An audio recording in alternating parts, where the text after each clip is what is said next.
यही वो वृक्ष है जिसकी छांव तले चैतन्य महाप्रभु ने प्रभु का संकीर्तन किया। कृष्ण भक्ति में लीन इन भक्तों को हर कोई जानता है। इन्हीं की तरह भक्ति की पराकाष्ठा पर पहुंचा एक नाम और भी है, कवि रस खान, जिनके जीवन का सार था भक्ति और प्रेम, जो कृष्ण भक्ति में वृंदावन की मिट्टी से ऐसे जुड़े कि मृत्यु भी उन्हें अलग न कर पाई। जो जन जाने प्रेम तो यूं तो रस खान के राधा कृष्ण भक्ति के दोहे और सवैया बचपन में हम सब ने पढ़े हैं, लेकिन कृष्ण भक्ति की उनकी ये यात्रा कब और कैसे प्रारंभ हुई और किस ऊंचाई तक पहुंची, इस बारे में जानने के लिए आइए हम उनके जीवन को खंगालते हैं। जाति पाति पूछे नहीं कोई, हरि को भजे सो हरि के होए। जगत गुरु रामानंदाचार्य स्वामी द्वारा रचित ये दो पंक्तियां हमारे धर्म की संपूर्ण व्याख्या कर देती है। ईश्वर की दृष्टि में जात पात धर्म संप्रदाय का कोई अर्थ नहीं है, वो तो सबसे प्रेम करते हैं। ये कथन कृष्ण के अनन्य भक्त कवि रस खान पर पूरी तरह चरितार्थ होता है। कृष्ण की भक्ति में वो ऐसे डूबे कि हिंदू और मुसलमान के बीच के सारे अंतर भूल गए। बोध और आलम के अलावा भारतेंदु हरिश्चंद्र ने जिन मुसलमान भक्तों के लिए कहा था कि इन मुसलमान हरिजनन पर कोटिन हिंदू वारिये, उनमें रस खान का नाम सर्वोपरि है। रस खान का असली नाम सैयद इब्राहिम था। इनका जन्म शाही परिवार के पठान कुल में हुआ था। जीवन के सारे सुख संसाधन उपलब्ध थे, किसी बात की कोई कमी नहीं थी। लेकिन सत्ता के संघर्ष में जब दिल्ली शमशान में परिवर्तित होने लगी, तो रस खान का मन विचलित हो उठा। दिल्ली छोड़ वो वृंदावन चले आए और कृष्ण के प्रति ऐसे आसक्त हुए कि बस सदा के लिए यहीं के होकर रह गए।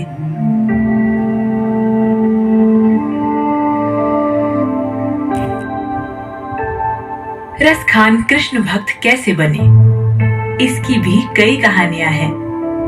एक कहानी ये है कि रस खान ने कृष्ण की चर्चा सुनी और कौतूहलवश उनके दर्शन के अभिलाषी हो गए। एक कहानी ये भी है कि रस खान ने कहीं कृष्ण के चित्र को देखा और देखते ही ऐसे मोहित हुए कि दर्शन पाने स्वतः वृंदावन तक खींचे चले आए। कृष्ण के दर्शन हेतु मंदिर गए, मगर मुसलमान वेशभूषा में होने के कारण मंदिर में प्रवेश नहीं मिला। दुखी हो गए। क्या करें, कुछ समझ में नहीं आ रहा था। आहत होकर गोविंद कुंड के पास बैठ गए। 3 दिनों तक न कुछ खाया न पिया, बस कान्हा का नाम लेते रहे और फिर वहीं बेसुध होकर गिर पड़े।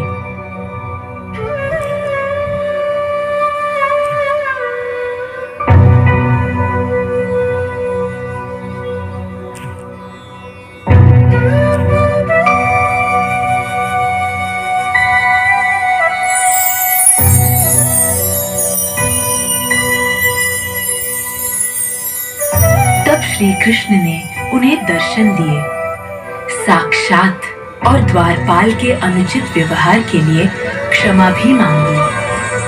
श्री कृष्ण ने ही उन्हें रस खान नाम दिया। रस खान अर्थात रसों की खान। क्षण भर में वो सैयद इब्राहिम से रस खान हो गए। कृष्णमय रस खान।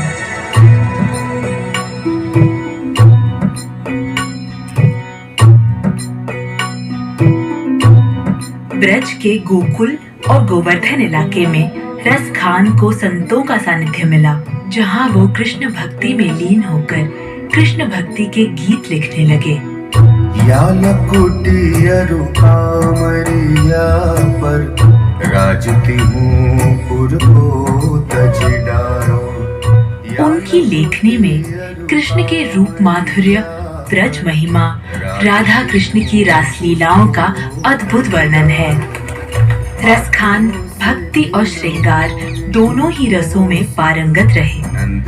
इनके काव्य में कृष्ण का विकट विराट रूप भी है और बाल काल का निर्मल निर्दोष रूप भी।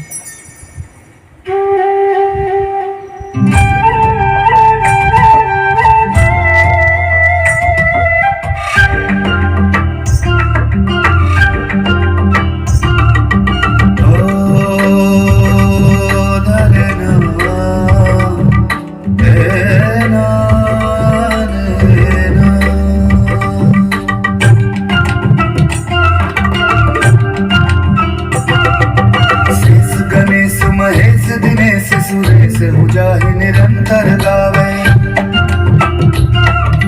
चाहि अनादि अनंत अखंड अछेद अभेद सुवेद बतावे। ओ नारद से सुख व्यास रहे, पछिहार ताऊ पुनि पार न पावे। ताहि अहीर की छोहरिया छचिया भरी छाछ पे नाच नचावे।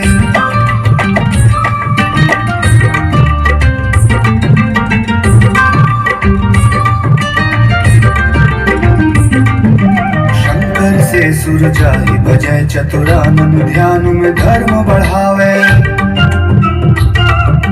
नेति हिये में जो आवत ही महाजड़, मूढ़ रस खान कहावे।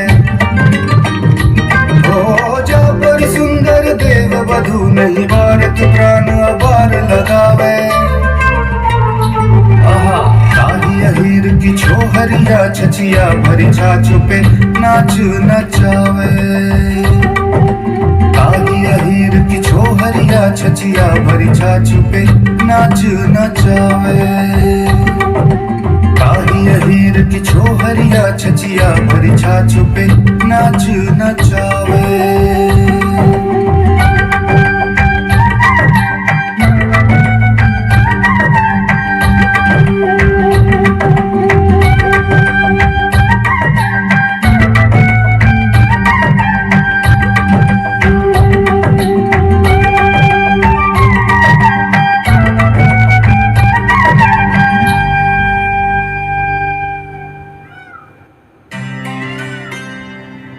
प्रेम रसखान के जीवन का आधार था।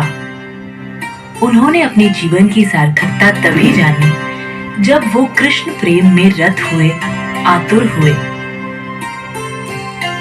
उन्होंने ग्रंथ ज्ञान को प्रेमासक्ति के अनुभव के सामने तुच्छ माना और कहा कि परमानंद की कामना पूर्ति करनी हो तो सांसारिक जीवन के मोह माया को त्याग कर कृष्ण भक्ति में लीन होना होगा।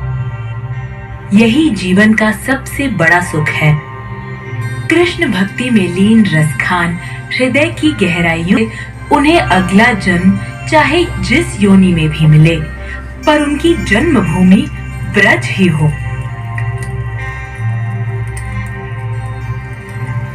मानस हूँ तो वही रस खाने, बसों ब्रज गोकुल गांव के ग्वारन।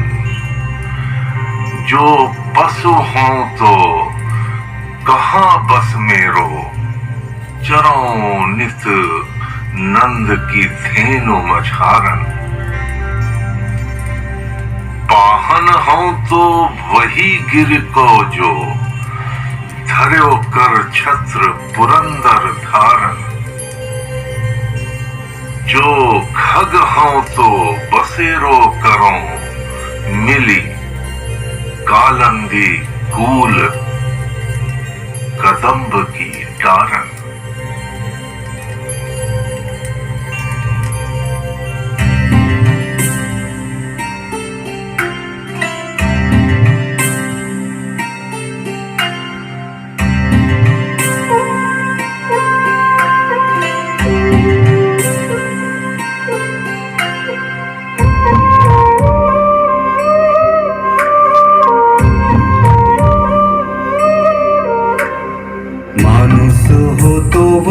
वही रस खानी बसो ब्रिज गोकुल गाँव के ग्वारन। मानुष हो तो वही रस खानी बसो ब्रिज गोकुल गाँव के ग्वारन। जो पशु हो तो कहा बस मेरो चरो नित्य नंद की धेनु मंझारन। वाहन हो तो वही गिरि को जो धरियो कर छत्र पुरंदर धारन। जो खग हो तो बसेरो करे नीली आनंदी कूल कदम्ब की दारन।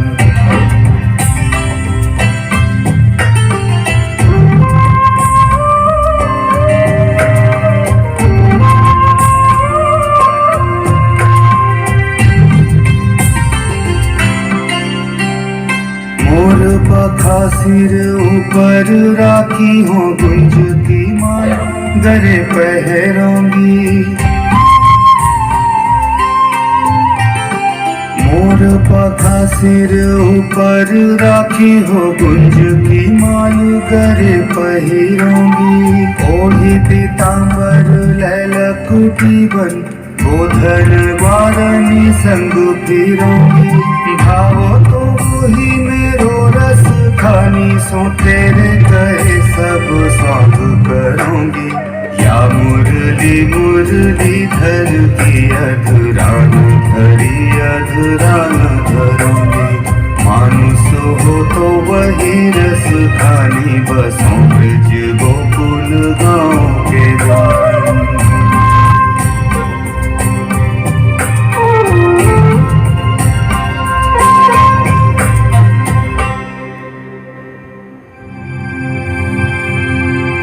रसखान की अनन्य प्रभु भक्ति और उच्च कोटि की काव्य रचनाओं की यात्रा अविराम चलती रही और जब रुकी तो स्वयं योगेश्वर कृष्ण ने अपने हाथों से उनका अंतिम संस्कार किया, उनकी कीर्ति को बढ़ाया। जिनके दर्शन मात्र के लिए न जाने कितने योगी और सिद्ध पुरुष आंखें बिछाए प्रतीक्षा किया करते हैं, उस सिद्धेश्वर ने स्वयं रसखान की इह लीला को पूर्ण विराम देकर सम्मानित किया। रसखान हमारे साहित्य की अनमोल धरोहर है। रसखान हमारी धार्मिक और सांस्कृतिक एकता के प्रतीक हैं। देश विदेश